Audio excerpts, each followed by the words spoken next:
नमस्कार। खबरों की खबर में आपका स्वागत है। जैसे जैसे समय बीतता जा रहा है, तिहाड़ जेल और मनीष सिसोदिया के बीच की दूरी कम होते चली जा रही है, क्योंकि ये तमाम बीजेपी और आम आदमी पार्टी के प्रेस कॉन्फ्रेंसेस के बीच सीबीआई ने एक ऐसा काम किया है जिससे मनीष सिसोदिया और केजरीवाल की मुसीबत बढ़ी नहीं है, बल्कि इन लोगों का जेल जाना बिल्कुल तय माना जा रहा है। क्या किया है सीबीआई ने? सीबीआई ने दो काम किए।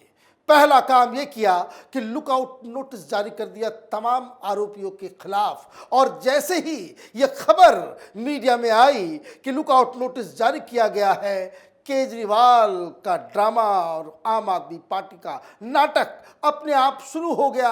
ये कहने लग गए कि भाई मनीष सिसोदिया के खिलाफ लुकआउट नोटिस क्यों जारी किया जा रहा है, वो तो अपने घर पे बैठे हुए हैं, टेलीविजन को इंटरव्यू दे रहे हैं। तो तरह तरह की चीजें, मूर्खों जैसी बातें केजरीवाल और उसके गैंग ने करना शुरू कर दिया। अरे भाई, लुकआउट नोटिस किसी भी केस में तब दिया जाता है जब एजेंसी को ये खतरा लगता है कि इनमें से कुछ लोग देश छोड़कर भाग सकते हैं, तो ये लुकआउट नोटिस की वजह से एयरपोर्ट पे ही उनको धर पकड़ लिया जाएगा, वो देश छोड़ के भाग नहीं सकेंगे।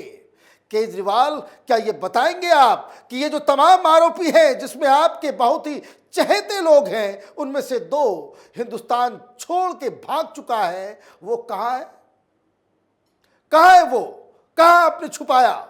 और इसलिए इस तरह के केसेस में, जहां शराब माफिया, जहां हवाला रैकेट, जहां पैसे का लेन देन हो रहा हो, जहां तमाम तरह के भ्रष्टाचारी एक के बाद एक राजनीति के साथ साथ उनको एक मीडिया के एक बड़े वर्ग का एक कह सकते प्रोटेक्शन मिल रहा हो, वो तो कभी भी आंख में धूल झोंक कर, चकमा देकर एजेंसियों को देश के बाहर जा सकता है। जैसे मोहन चोकसी और मोदी और पता नहीं कौन कौन से लोग चले गए। तो सीबीआई ने एक बहुत ही अच्छा काम किया है कि एक ऑन गोइंग इन्वेस्टिगेशन में अगर बाहर जाने का खतरा बनता है तो लुकआउट नोटिस बाकायदा जारी करना आवश्यक था। और अब सिर्फ मनीष सिसोदिया के खिलाफ तो लुकआउट नोटिस नहीं जारी किया गया, जो तमाम आरोपी हैं उन लोगों के खिलाफ लुकआउट नोटिस जारी किया गया है ताकि कोई नहीं भाग सके। और मनीष सिसोदिया तो आरोपी नंबर 1 है, इनको स्पेशल स्टेटस चाहिए। ये आम आदमी पार्टी खुद को आम आदमी, उनको कोई सहूलियत नहीं चाहिए, वीआईपी लगे वो क्या तुम? बाकी आरोपियों के खिलाफ लुकआउट नोटिस निकल रहा है तो आरोपी नंबर 1 को क्यों छोड़ देना चाहिए? ऐसा कौन सा हीरा जवाहरात जो है आपके शरीर में टंगे हुए हैं, इसकी वजह से आपको ये रिलीफ मिलना चाहिए? तो ये लुकआउट नोटिस की वजह से बिफर पड़े सारे लोग। लेकिन ये तो हल्की फुल्की कार्रवाई थी। इससे बड़ा कारनामा सीबीआई ने यह किया है कि जो तमाम दस्तावेज जो मिले हैं छापे के दौरान, उसे ईडी को सौंप दिया गया है। ये ईडी, ये बड़ी खतरनाक एजेंसी है और ईडी अब तहकीकात करने वाली है इस केस में। मतलब ये कि शराब घोटाले के अंदर ईडी की एंट्री हो गई, और ईडी की एंट्री का मतलब ही है कि एक भी शख्स बचेगा नहीं, जेल जाना तो पड़ेगा ही सिसोदिया को। ये जो 2 दिन पहले 3 दिन पहले वो कह रहे थे छापेमारी के बाद कि 2-3 दिन में हमें गिरफ्तार कर लिया जाएगा, अब समझ में आ रहा है कि क्यों गिरफ्तारी होगी, क्योंकि जो सबूत, जो कागजात इनके घर से और इनके चेले चपाटी और इस स्कैम में शामिल शराब माफिया के घर से जो दस्तावेज मिले हैं, इसमें इसकी सारी पोल पट्टी खुल गई है। क्योंकि कहां से पैसा आता था, कहां से कौन कैश उठाता था, कितना कैश उठाया गया, ये तमाम जानकारियां सीबीआई ने हासिल कर ली है। कोई 150 करोड़, तो कोई 200 करोड़, कोई 300 करोड़, इस तरीके से कैश उठाया गया है। अब ये कैश कहां गया? हवाला के जरिए गोवा पहुंचाया गया, हवाला के जरिए उत्तराखंड पहुंचाया गया, पंजाब पहुंचाया गया, और ये कहां जाया गया? ये इतना सारा कैश वो गायब कहां हुआ? इसकी तो तहकीकात करनी पड़ेगी।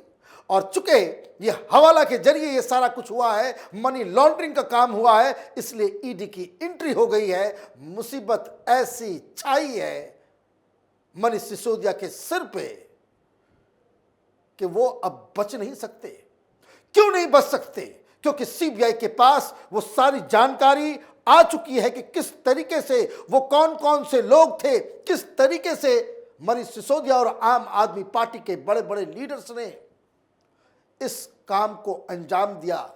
क्या खबर आ रही है, क्या आरोप लग रहे हैं? बताया यह जा रहा है कि 6 महीने से पहले तक ओबराय होटल दिल्ली में एक स्वीट बुक किया हुआ था और इसे तेलंगाना के एक शराब माफिया, शराब व्यापारी ने बुक कराया था और यहीं पे तमाम मीटिंग्स होती थी जिसमें शराब माफिया, एक से एक बिचौलिए, दलाल, दिल्ली के अधिकारी, राघव चड्ढा का भी नाम आ रहा है, मनीष सिसोदिया का भी नाम आ रहा है। ये लोग उस ओबराय होटल के स्वीट के अंदर पॉलिसी बनाते थे। क्यों? ऑफिस में जगह नहीं थी, किन किन लोगों के साथ मिल रहे थे। और इसमें एक बहुत बड़ा खुलासा हुआ है कि तेलंगाना के मुख्यमंत्री की बेटी के कविता इस मीटिंग्स में आती थी और जो पॉलिसी दिल्ली में लगाई गई, जिन शराब माफिया, शराब कंपनियों के सुझाव के साथ, वो काम ऑलरेडी तेलंगाना में हो रहा था।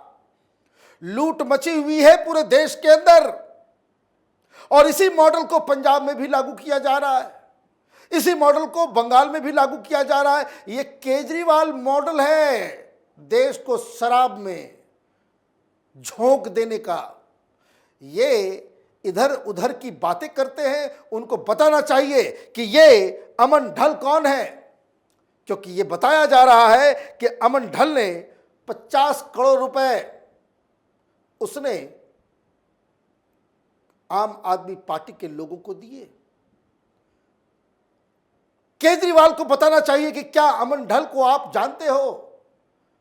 ये जो तमाम आरोपी है जिनके साथ आपकी तस्वीरें निकल रही है, आपके घर में आना जाना, मिलना जुलना सब था, उससे आपका क्या रिश्ता है? और ईडी को अब ये मालूम चल चुका है कि पैसे, क्योंकि ये तो अभी बेकार की बातों में डिबेट को उलझाया जा रहा है। सीबीआई के पास मनी ट्रेल का पूरा लेखा जोखा है। जिन लोगों ने पैसे दिए, जिन लोगों ने पैसे लिए, उनका कबूलनामा भी सीबीआई के पास है। तो जवाब इनको देना चाहिए कि ये अरोड़ा कौन है, या ढल कौन है, ये नायर कौन है, ये इनके साथ इनकी क्या रिश्तेदारी है, ये के कविता के साथ आप ओबराय होटल में मीटिंग करने क्यों जाते थे? इसमें राघव चड्ढा किस हिसाब से वहां पे मौजूद होता था? मनीष सिसोदिया वहां कैसे जाया करते थे? इन सारे सवालों का जवाब कौन देगा?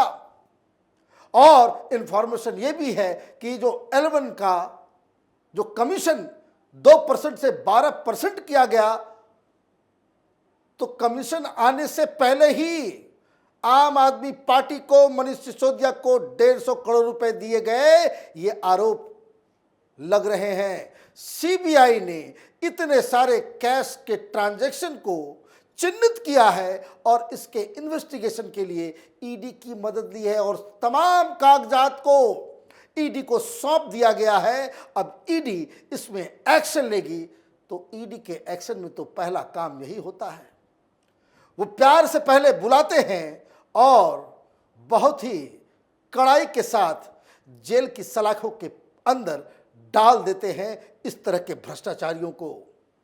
तो ये जो बवाल मच रहा है कि हम तो कट्टर ईमानदार भगत सिंह की औलाद, तो ये भगत सिंह की औलादों को बताना चाहिए कि 150 करोड़ रुपए की जो बात हो रही है, जो आरोप लग रहे हैं, ये क्या है।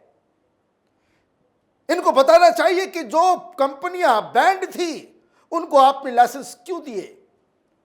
आपको यह बताना चाहिए कि आपने विदेशी ब्रांड के बियर के ऊपर आपने ड्यूटी कम क्यों कर दी, किसके कहने पे की, उसके लिए कितने पैसे आपने हड़पे। ये पंजाब, गोवा, उत्तराखंड, दिल्ली, ये जो हर जगह आपके जो प्रचार प्रसार जो चल रहा है, उसका पैसा कहां से आ रहा है? केजरीवाल पहले तो चुनाव लड़ते थे तो कहते थे कि हमारे पास पैसा नहीं है, चंदा लिया करते थे, तो इतना पैसा अब कहां से आ गया तुम्हारी पार्टी को कि अब तुम्हें चंदे की जरूरत नहीं पड़ती? ये तमाशा बंद होना चाहिए। सवाल जो पूछा जा रहा है वो जवाब उन सवालों का देना चाहिए, लेकिन राजनीति का ये नटवर लाल दूसरे खेल में जुड़ा हुआ है। क्या कह रहा है? ट्वीट किया इसने, भाई लुकआउट नोटिस का मतलब नहीं मालूम, अंग्रेजी नहीं आती, कानून नहीं आता, क्या है? अब जैसे ही ईडी की कार्रवाई शुरू हो रही है, इनको समझ में आ गया कि अब तो ये गया जेल, और पता नहीं कौन कौन से लोग इसमें शामिल हो जाएंगे, क्योंकि ये इन्वेस्टिगेशन तो होना ही है और बड़े कड़ाई से होना है। और केजरीवाल के खिलाफ, इस आम आदमी पार्टी के खिलाफ और भी सख्त तरीके से कार्रवाई होनी चाहिए, क्योंकि इन लोगों ने न सिर्फ भ्रष्टाचार किया है, बल्कि इनकी राजनीति का आधार ही भ्रष्टाचार के खिलाफ उस आंदोलन से जिसका नेतृत्व अन्ना हजारे कर रहे थे, ये भ्रष्टाचार को मिटाने आए थे। लोगों का विश्वास जगा था कि ये लोग अगर आएंगे, ये अच्छे लोग हैं, भ्रष्टाचार को कम करेंगे, लेकिन इन लोगों ने कानून को तो तोड़ा ही, भ्रष्टाचार तो किया ही। लाखों करोड़ों लोग जो अन्ना आंदोलन में जिन्होंने हिस्सेदारी ली, उन लोगों के विश्वास को ऊपर भी इसने बहुत बड़ा झटका दिया है। अभी ये कह रहे हैं, ट्वीट कर रहे हैं कि ऐसे समय में जब आम इंसान महंगाई से जूझ रहा है, करोड़ों की संख्या में युवा बेरोजगार हैं, केंद्र सरकार को सभी राज्य सरकारों के साथ मिलकर बेरोजगारी और महंगाई से लड़ना चाहिए। उसकी बजाय ये पूरे देश से लड़ रहे हैं। रोज सुबह उठकर सीबीआई, ईडी का खेल शुरू कर देते हैं। ऐसे देश कैसे तरक्की करेगा?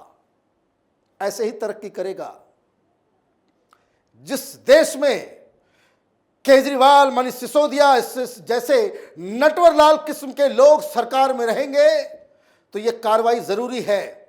भ्रष्टाचारियों को आप अंदर कर दो, देश तरक्की करने लग जाएगा, उसी की कार्रवाई हो रही है। भ्रष्टाचारियों को आप खत्म कर दो, महंगाई कम हो जाएगी। भ्रष्टाचारियों को आप खत्म कर दो, नौकरियां भी निकलने लगेगी। यही काम कह करके भ्रष्टाचार हम खत्म करेंगे, यही बात कह के तो तुमने पंजाब का चुनाव जीता, दिल्ली का चुनाव जीता। और जब तुम्हारे कुकर्म सामने आ रहे हैं, जब तुम्हारा एक मंत्री जेल के अंदर, दिल्ली का एक मंत्री जेल के अंदर, पंजाब का एक मंत्री जेल के अंदर, और तीसरे की जाने की बारी आ रही है, तो तुम्हें छटपटाहट हो रही है। दरअसल बात बहुत ही सिंपल है। एक तरफ अरविंद केजरीवाल हैं कि जिनके ऊपर, जिनकी सरकार के ऊपर, जिनके मंत्रियों के ऊपर पॉइंटेड आरोप लगाए जा रहे हैं, और दूसरी तरफ ये केजरीवाल मीडिया के अपने कुछ मित्रों, चाटुकारों के जरिए उनके साथ मिलके मुद्दे को भटकाने की कोशिश में जुटा हुआ है। हमारी नज़र इस शराब माफिया के करतूतों, केजरीवाल की करतूतों के ऊपर बनी हुई है। आप देखते रहिए कैपिटल टीवी। हमारे वीडियोस को लाइक कीजिए, शेयर कीजिए और हमारे चैनल को सब्सक्राइब कीजिए। धन्यवाद।